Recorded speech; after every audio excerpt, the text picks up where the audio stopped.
While I was in the hospital with appendicitis, my sister barged in, shouting, "Dad just cut you from his $1 million will." My brother chuckled darkly, "Always knew you'd mess up." With a cold glare, I whispered, "I already took what's mine, check your accounts." Their laughter turned to shock as phones buzzed with bank alerts. The fluorescent ceiling light buzzed softly above me, its hum cutting through the fog of painkillers that dulled the sharp ache in my side. The air in the hospital room was cold and sterile, filled with that faint scent of antiseptic that clings to your skin even after you leave.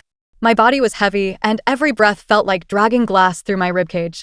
I just had my appendix taken out the night before. Emergency surgery. The doctor said I was lucky they caught it in time. Lucky. That word rang hollow in my ears. I'd never been particularly lucky, at least not by my family standards. I was halfway through a groggy blink when the door burst open like someone had kicked it in. My eyes shot open. My heart stuttered. I flinched in my bed, wincing from the pain shooting up my side.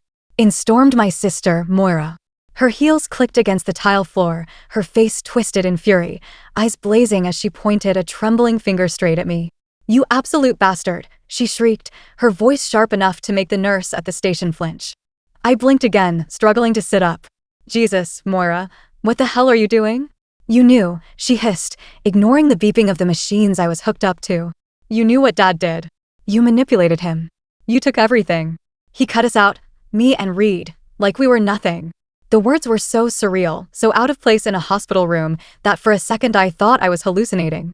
I glanced at the 4-bag dripping above me, then back to her face. "What are you talking about?"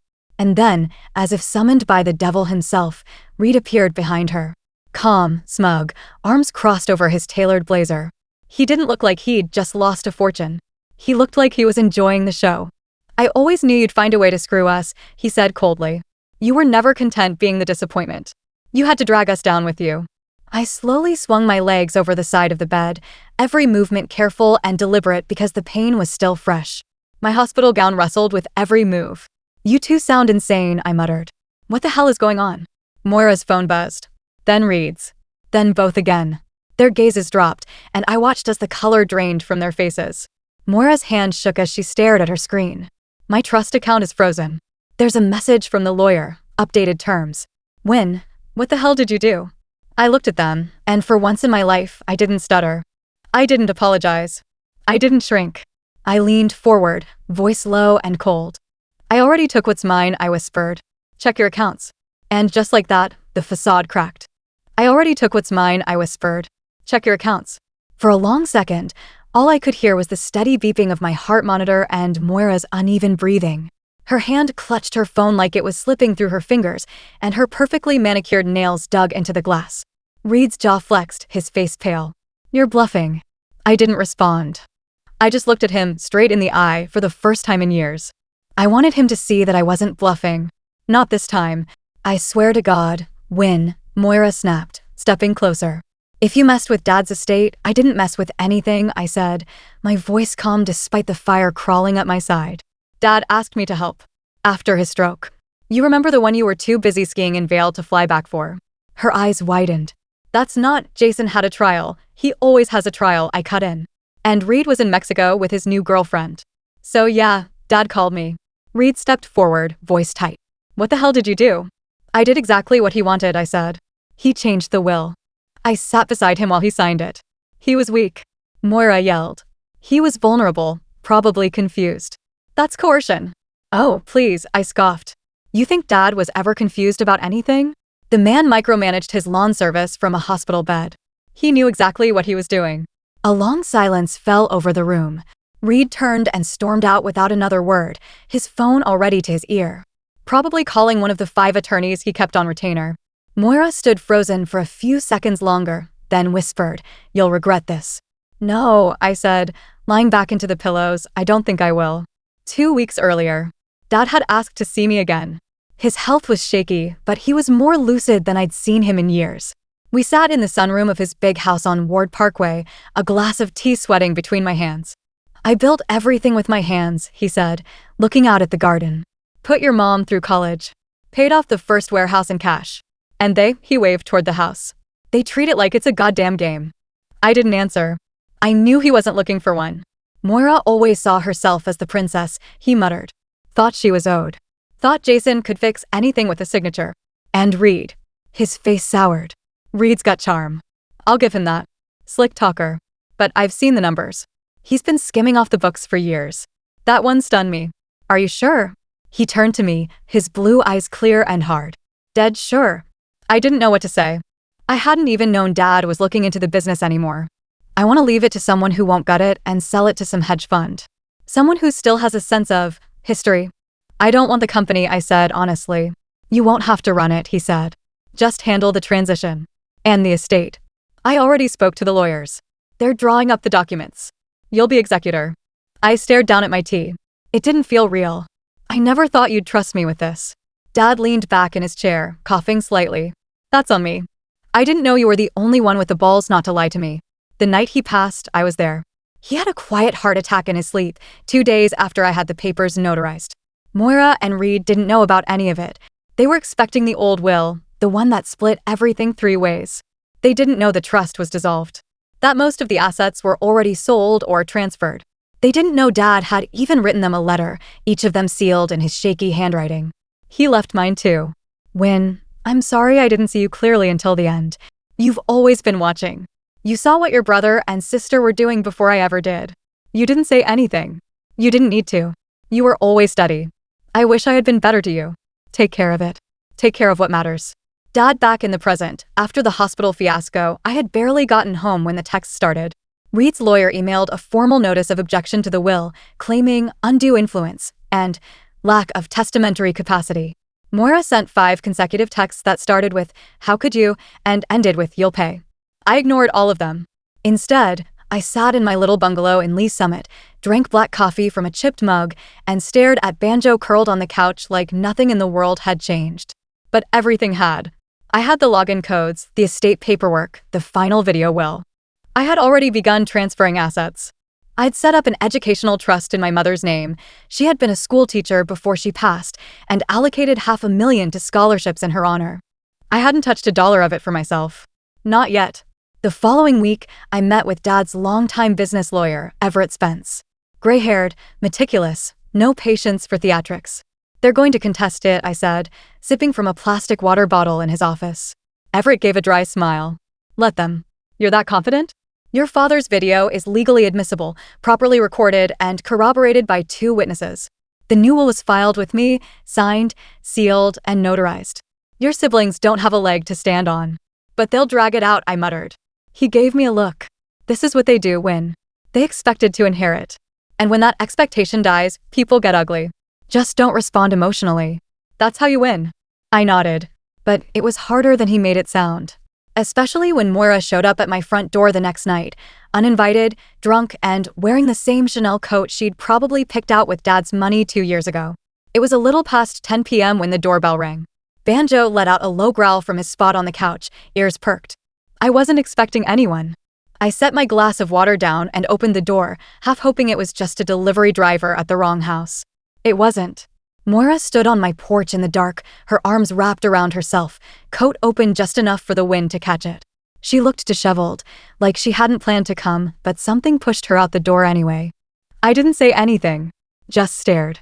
Her eyes were rimmed red, probably from crying, but I smelled the wine on her breath before she even opened her mouth. Don't shut the door, she said. I didn't. She stepped past me like it was still her childhood home, like she still had that authority over me. I closed the door slowly, watching her walk into my living room, her heels clicking over the hardwood floors I'd refinished myself last fall. Nice place, she muttered. Smaller than I expected. Did you come here to insult my square footage? I asked, crossing my arms. She turned around, the wine glassiness still thick in her gaze. I came here to ask what the hell happened to you. To me. Yes, she snapped. You used to be. I don't know, harmless. You painted weird abstract crap. You sold dusty clocks. You weren't this person. I leaned against the wall, staring at her. You mean I wasn't the person who finally stood up to you and Reed? You went behind our backs, she said, voice sharp. You manipulated a sick man. You stole what was ours. What was yours? I said slowly. You mean the money? The business? The estate? That Dad built from the ground up while you were out buying handbags and pretending not to notice Reed draining company funds. Her jaw tightened. I didn't stop. He asked me for help, Moira. I didn't ask for any of this. I was going to keep working my shop, keep fixing broken radios for people who still care about history. But Dad, he chose me. She looked like she was shaking. He was supposed to talk to all of us. He tried, I said. But every time he called, you sent him to voicemail. Reed sent his secretary. You stopped showing up. And I don't mean just at the end. I mean for years. That's not fair, she whispered. No. I stepped toward her. Mom died and you checked out. Dad got colder.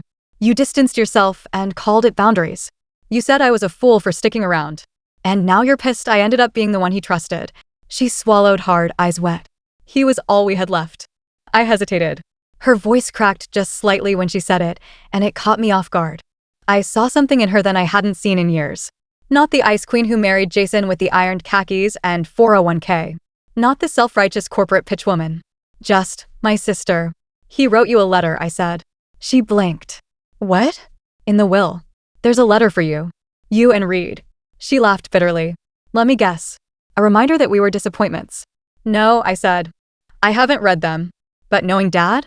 It's probably not warm and fuzzy. It's probably honest. She sat down heavily on the arm of my couch, burying her face in her hands for a second before speaking again.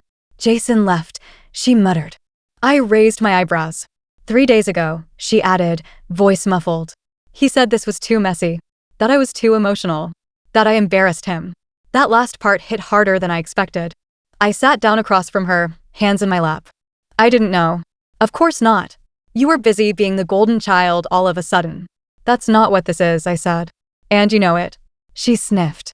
You think I'm a monster? No, I said after a beat. I think you're scared. And maybe a little angry. But I don't think you're a monster. She looked at me, and for a second, the years peeled away. We were kids again, sitting under the dining room table while Dad and Mom fought about bills. I was 9. She was 12. She held my hand and told me it would be okay.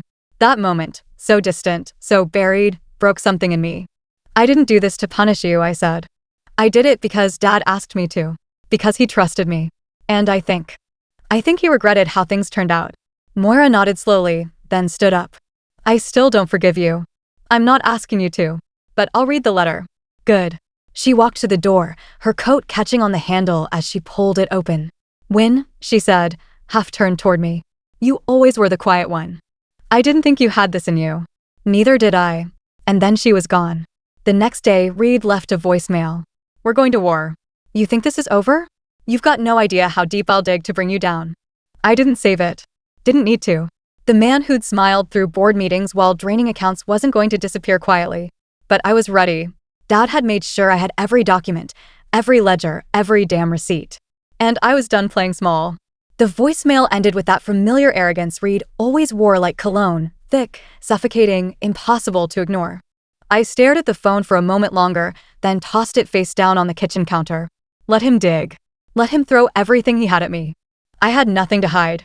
I made myself a cup of tea, too keyed up for coffee, and sat by the window. Outside, the neighborhood was quiet, a street lamp casting orange light onto the sidewalk. I thought about the last time we were all in the same room before Dad's stroke. Christmas, maybe. 2021. The fake smiles, the stiff conversations, Reed bragging about his new condo in Chicago, Moira picking at her salad and texting under the table. And Dad, silently watching us all from the end of the table, face unreadable. Maybe he saw this coming all along. The following week was a mess of legal back and forth. I spent more time on Zoom calls with Everett and estate accountants than I did sleeping. Reed made good on his threat. He filed a petition to challenge the will, suspicious circumstances, lack of capacity, executor misconduct. All the hits. Everett was calm as ever. He's fishing, he told me on a Tuesday morning call. Trying to shake something loose. Will it work? Not unless you panic. I didn't panic. But I'd be lying if I said I wasn't rattled. Then came the subpoenas. Bank statements. Transaction records. An informal inquiry into the trust Dad dissolved. The stress climbed into my chest like a second heartbeat, thudding every time I tried to relax. I hadn't even grieved properly. The old man's urn was still sitting on my bookshelf between a stack of thrifted hardcovers and an old clock I'd been meaning to fix. Moira didn't call again, but I heard from her attorney. Her approach was more measured, less flames, more formal language. But her letter said it all. My client reserves all rights to a fair and equal distribution of estate assets as originally intended prior to the decedent's sudden and arguably compromised revisions. They thought they could push me back into the corner. I didn't blame them for trying. It had worked most of my life. About a month in, I met with Everett in person. His office downtown hadn't changed since the 80s. Everything was oak, dark green, and old money. He pushed a thick folder across the desk toward me. Everything's in order. They don't have a leg to stand on, but they're still applying pressure. It's time to decide how you want to play this. I looked through the documents. Trust dissolution notices. Updated power of attorney. Video deposition Dad had recorded weeks before his death, spelling out his wishes clearly. The paper trail was solid.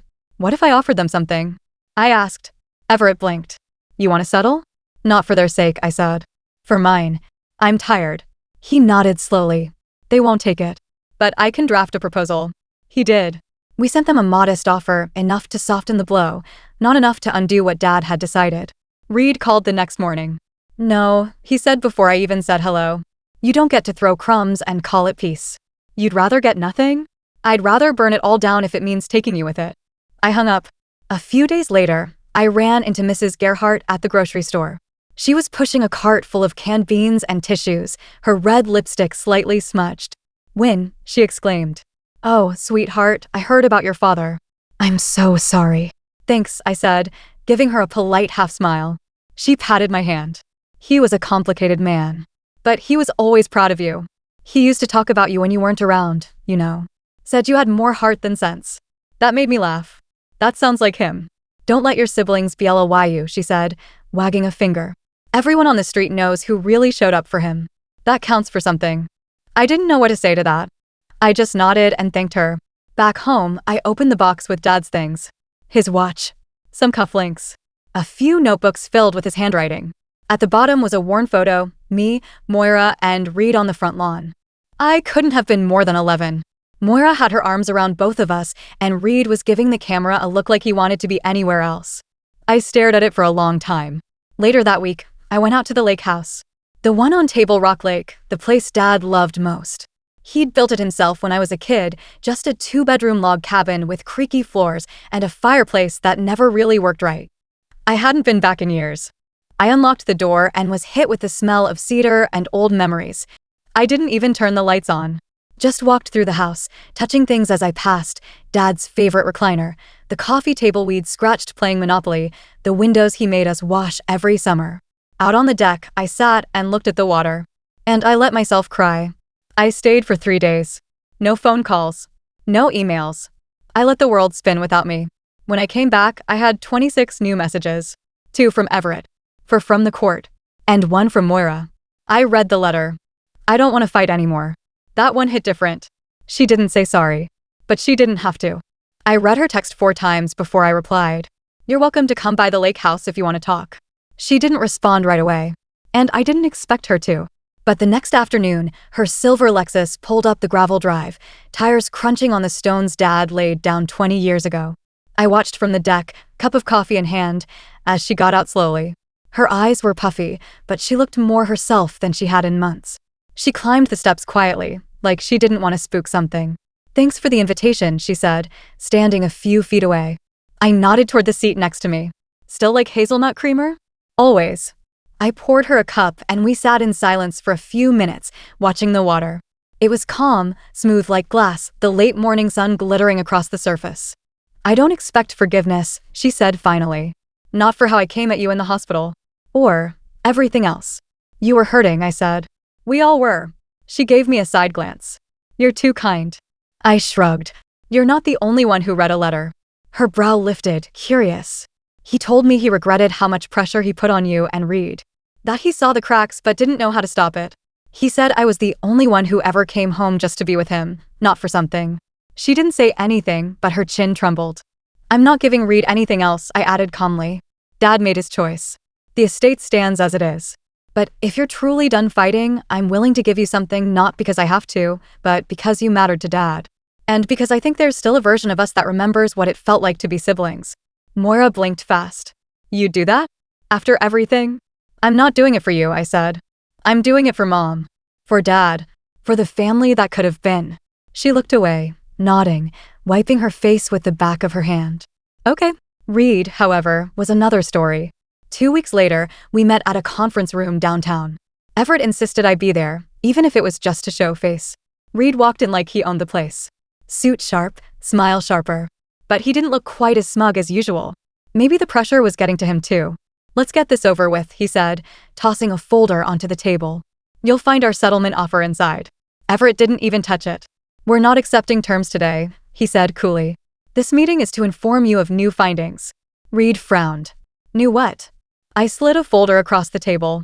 Accounting records. Forensic audits. Bank transfers from Dad's company into your personal shell account in the Caymans. Dates, amounts, and beneficiary details. His face went stone cold. You want to drag me through court? I said. Be my guest.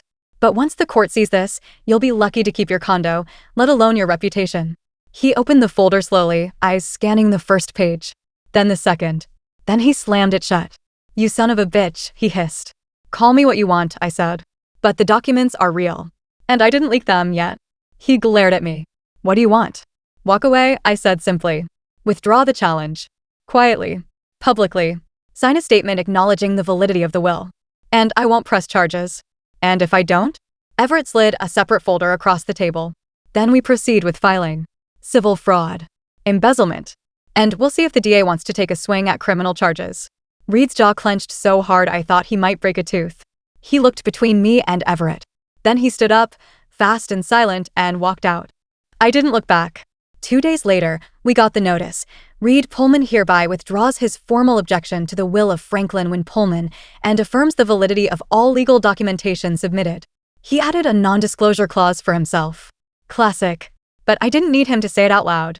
I already won. It took months to settle everything. The lawyers did what lawyers do, dotted I's, crossed T's, made everything airtight. I finalized the donation to the Education Trust, sold off the last rental property, and turned the remaining assets into a foundation under Dad's name. Not a dime went into my personal bank account. Well, except one. The lake house. I kept that.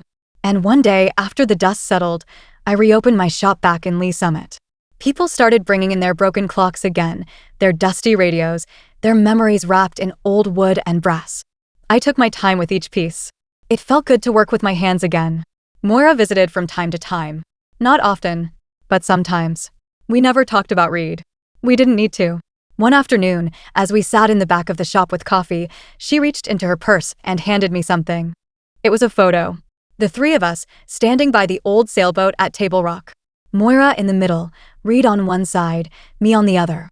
Dad's hand gripping my shoulder. He really did love you, you know, she said. He just didn't know how to say it. I nodded. I think I said, this was his way of trying. It's been a year now. Spring rolled back around, the way it always does in Missouri, slow and stubborn. The air carries that wet, earthy smell that reminds me of when I was a kid, running through Dad's tomato garden barefoot, before any of this ever mattered. Before money, before wills, before lawyers and betrayal. I still live above the shop. The ceilings creak when it storms. My hands stay rough from tools and polishing cloths. And most nights, it's just me and Banjo, curled up in the quiet hum of ticking clocks. Moira sends postcards sometimes. She went to Italy with a friend from work. She never mentions Reed, and I don't ask. I think we both know there are some bridges that don't rebuild. They just turn into stories you tell in low voices after a few drinks. But she sends birthday cards now. And on Dad's death anniversary, she sent flowers to the shop with a simple note. He would have been proud of you. I framed that one. As for Reed, I don't hear from him. Word got around about the investigation, even though I never pursued the charges. He sold the Chicago condo, left the company he once called his empire. Maybe he started over. Or maybe he's still out there looking for another empire to build. He always was better at building kingdoms than keeping peace. And me? I'm good.